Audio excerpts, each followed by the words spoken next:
My name is Frances Allard, and 3 weeks after my grandfather's funeral, my mother sent a group text. Family meeting, Sunday, 3 p.m. Be on time. No explanation, no warm-up, just a demand. And like a fool, I went. The house looked exactly as I remembered. Neat shrubs, blue shutters, a porch swing no one ever used. But something was different the moment I stepped inside. It wasn't the lighting. It wasn't the silence. It was the arrangement. My family seated stiffly in the living room, with two strangers in tailored suits already waiting. "Frances," my mother said, with that fixed smile she used at church potlucks and school fundraisers, the one that never reached her eyes. "Meet our family advisors." She gestured toward the two men like they were old friends, as if this wasn't an ambush with a dress code. One of them stood to shake my hand. I didn't move. I glanced at my sister Corinne, who stared into her lap like a scolded child, and then at my younger brother Mason, whose eyes were red but dry. My stepfather stood by the fireplace, arms folded like he'd been rehearsing that pose for weeks. "Would you like some coffee?" my mother asked. I set my leather folder on my lap and crossed my legs. "No, I'd like to know why I'm here." "Because we're family," she said, her voice syrupy and staged, "and your grandfather would have wanted us to work together." That's when I realized what this was. Not a meeting, not a conversation. It was a presentation, a coordinated effort to make me hand over the one thing they hadn't been able to steal when he was alive, his legacy. And unfortunately for them, I'd come prepared. My grandfather, Harold Vance, wasn't just the man who raised me. He was the reason I believed in structure, in spreadsheets, in sticking to the promises you make, even when no one's watching. He founded Vance Materials when he was 27, with a rusted pickup truck and a handshake loan from a neighbor. By the time I was born, it was a multi-state supplier of commercial-grade lumber, insulation, and concrete composites. Every contractor within 5 counties knew his name. As a child, while my sister begged for sparkly shoes and Mason played with train sets, I asked to visit the warehouse. I loved the sharp scent of pine, the hum of forklifts, the way Grandpa's voice carried through the steel rafters when he walked the floor. When I was 12, he handed me my first ledger and said, "Let's see how your brain handles columns instead of crayons."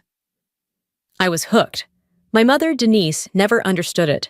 She liked nice things, and she liked them fast. She once told me, "Your grandfather builds warehouses. I build a life." That life included 3 maxed-out credit cards, a leased Mercedes, and a revolving door of crisis purchases, spa retreats labeled as emotional recovery, handbags bought on clearance, and charity galas for networking. The will was read 2 weeks after the funeral, in a wood-paneled conference room that smelled of furniture polish and antique leather. My mother wore black silk and oversized sunglasses, like she'd stepped off the set of a low-budget soap opera. Corinne sniffled softly through the preamble. Mason just looked confused. The executor, Mr. Halbrook, kept a steady voice as he moved through the formalities. Minor bequests, a scholarship donation to Grandpa's alma mater, a small trust for a retired employee. And then, to my granddaughter, Frances Claire Allard, I leave the remainder of my estate, including, but not limited to, all remaining shares in Vance Materials, my personal investment accounts, real property holdings, and personal effects.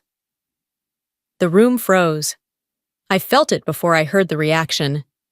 "This is a joke," my mother spat, pushing her sunglasses up to her forehead. He must have been confused. "Read it again." "I've read it several times, Mrs. Vance," Halbrook replied, unfazed. "Your father was explicit." Corinne gasped like it was a line from a stage play. "He loved all of us. He wouldn't pick favorites." Mason didn't say a word. He just rubbed his hands together, like he didn't know what to do with them. "This isn't happening," my mother whispered. But it was. In that moment, I wasn't just his granddaughter. I was the sole heir to everything Harold Vance had built from the ground up. And I wasn't ready. Later that day, in the parking lot, my mother approached me with calm poison in her voice. "Just sign everything over," she said. "I'll divide it fairly. I'll make sure everyone's cared for." I didn't answer. Not because I was unsure, but because I needed to choose my words carefully. "I need time to think." She narrowed her eyes. "This isn't yours, Frances. It's ours. Family money, family legacy." "That's not what Grandpa said." Her mask slipped. "He was manipulated. You spent too much time with him. He wasn't well." But he had been. He'd updated the will 6 months before his death.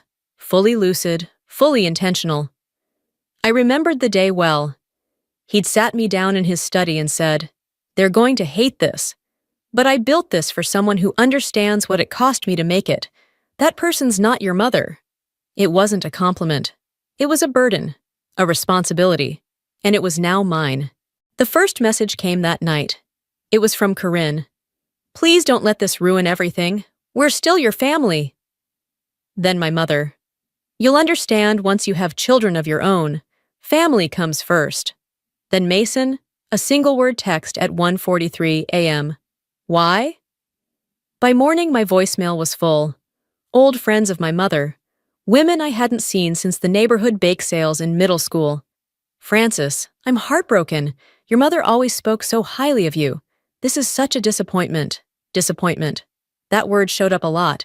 What they didn't see, what they'd never cared to understand, was what Grandpa and I had actually built together.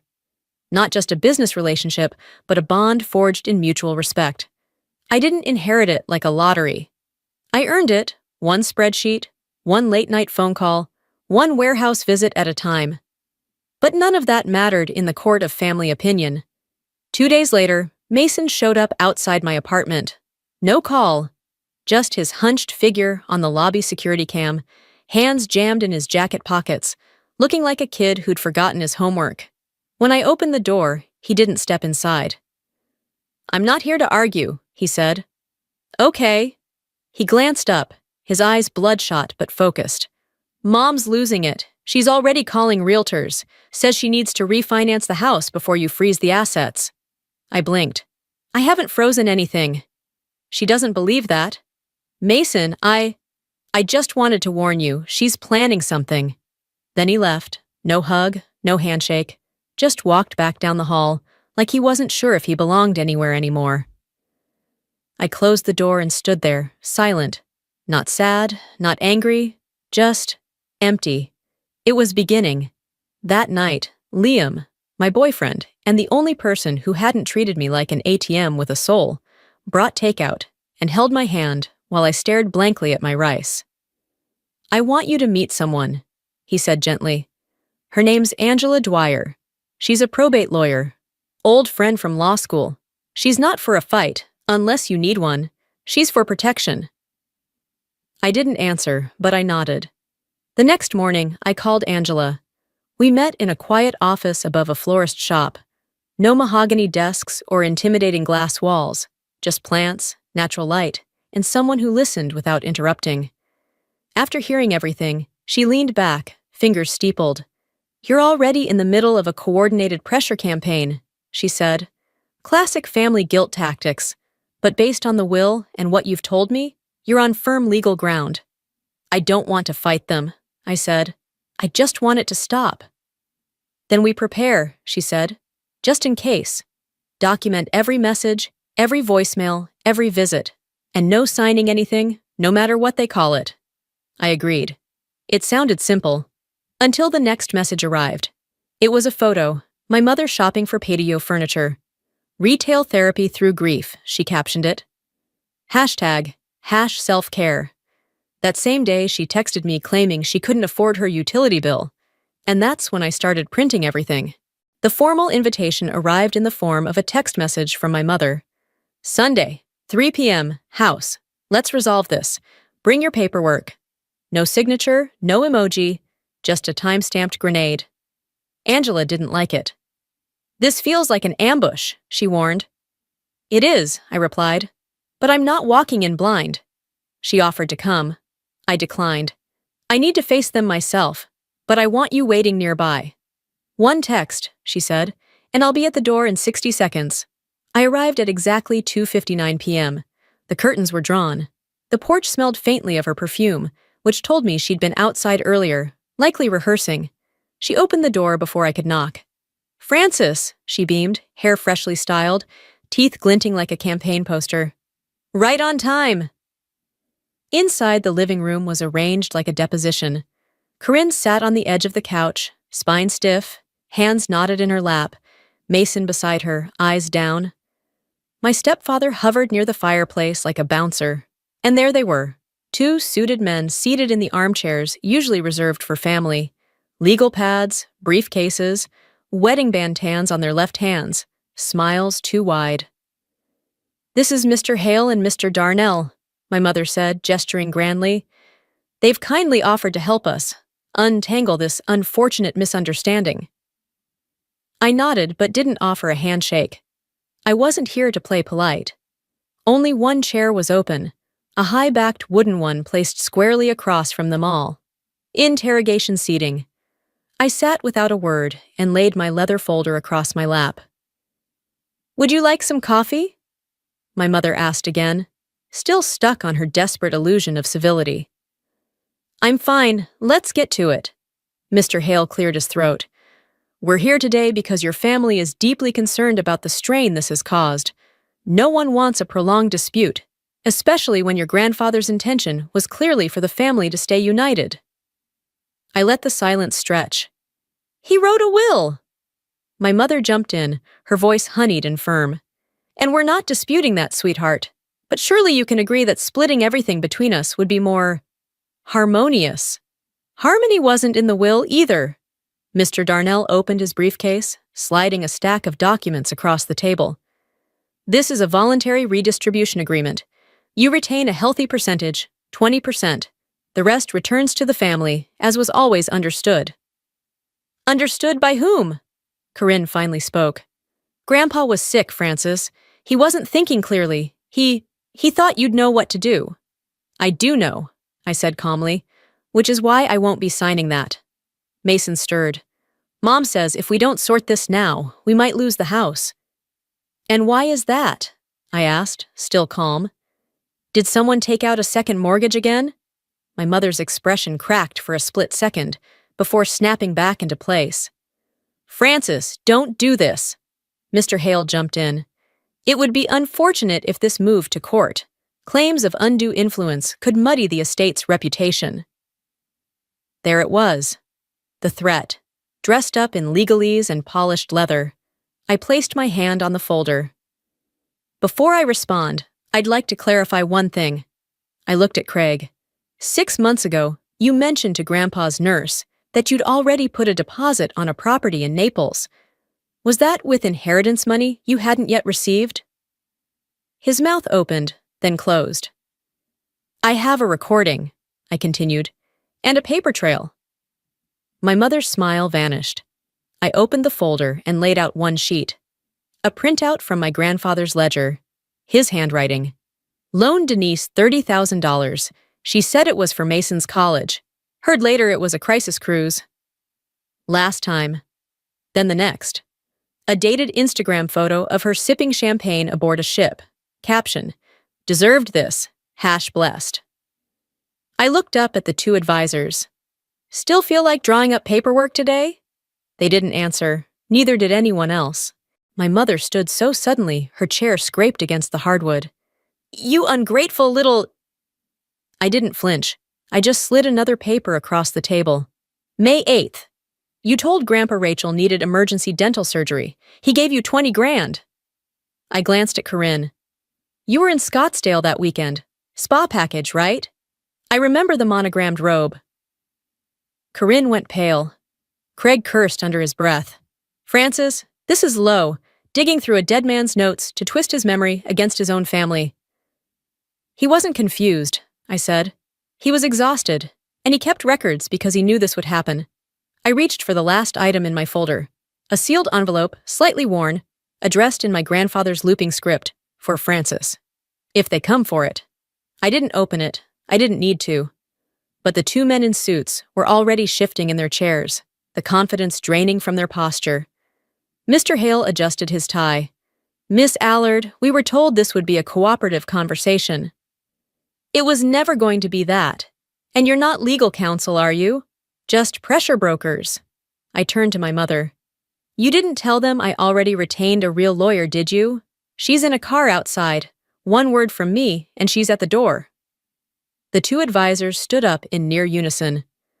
We'll excuse ourselves, one muttered, snapping his briefcase shut. Mrs. Vance, we were unaware of any pending counsel representation. My mother's expression turned to stone.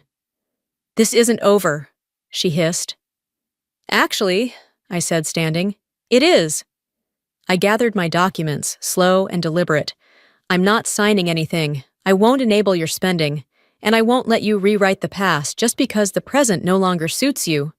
You owe us. I owe Grandpa. That's who I'm honoring. Then Mason stood. Everyone froze, even Craig. I didn't know, Mason said quietly, about the cruise or the spa, or that you used my name to take money from him. He looked at Mom. You said Frances was selfish, but you lied. About everything. Mason, sit down, she snapped. No. The word hit like a bell. He turned to me. Can I come with you? I nodded. Let's go. Craig stepped forward, chest puffed. You little... I raised my phone. This conversation's been recorded. He stopped cold. We left in silence, passing the stunned faces of a family that had always assumed I'd bend. Not this time. Angela was already out of her car when we stepped onto the driveway. You okay? She asked, eyeing Mason. He's with me, I said. And we're done here. Behind us, the door slammed so hard the porch light flickered. But for once, I didn't look back. Mason didn't speak much on the ride back. He sat in the passenger seat, staring straight ahead, his fingers occasionally tightening around the seatbelt. When we reached my apartment, he followed me inside without asking if he could stay. He already knew. You're on the couch, I said. It folds out. Sheets are clean. He nodded. Thanks. We didn't talk about what happened. Not that night. We just sat in the quiet. I made tea. He drank it. I scrolled through emails. He stared at the ceiling. The silence wasn't heavy. It was healing. By morning, I had a plan. I returned to Grandpa's house, the one I now legally owned, but hadn't touched since the funeral. I unlocked the front door, the air stale with memory and dust. I went straight to his study. The smell of old paper, cedar, and coffee grounds still lingered. His desk was exactly as he left it. I opened the center drawer and found the journal. Flipping through its pages, I saw everything. Dates, numbers, names, annotations in his sharp, unfussy handwriting. And a new note I'd missed the first time, scribbled in the margin near the back. Frances has what Denise never learned: restraint, clarity. If she chooses to lead, this business may survive me. If she chooses to love, it may outlive us both. I sat there a long time, just breathing. That afternoon, I met Angela for lunch and showed her the journal. She helped me file it as supplementary evidence with the probate court, sealing any loophole that might be exploited later. We also drafted the paperwork for a small educational trust in Mason's name, just enough to support his degree without tying him to anyone's leash. Angela nodded as I signed it. This is clean, fair, generous. When I got home that evening, Mason was reading one of Grandpa's old trade magazines on the couch. You know, I said, leaning on the doorframe, he always wanted to expand the business into green materials. Eco-lumber, thermal concrete, but the board wouldn't move fast enough. Mason looked up. I remember. He used to rant about it during dinner. I smiled. What would you say to an internship? Real work, no shortcuts. He blinked. Are you serious? Completely. A slow smile spread across his face. Relief, hope, maybe a trace of pride. Then yeah, he said. I'd like that. We clinked mugs of cold tea in silent agreement. It wasn't the kind of legacy my mother wanted. It was better. 1 year later, A year later, I reopened the doors to Vance Materials, not as the quiet granddaughter, but as its next chapter. Mason now runs our eco division while finishing school. He's becoming the kind of man Grandpa used to hope he'd be, quietly capable, steady, focused. Corinne reaches out sometimes, in small, careful ways. I don't open the door wide, but I don't shut it either. My mother has disappeared into another zip code. For now. And that's fine. Some inheritances are measured in money. Others are measured in scars, in choices, in silence. Grandpa didn't leave me his empire out of favoritism. He left it because I was the only one who wouldn't burn it to the ground. In his journal, he once wrote, "Frances won't always be loved for doing what's right. But she'll sleep at night." He was right, I do. The wealth he gave me wasn't in stocks or property. It was in clarity, boundaries, strength. And in the end, I didn't just carry his legacy, I built my own.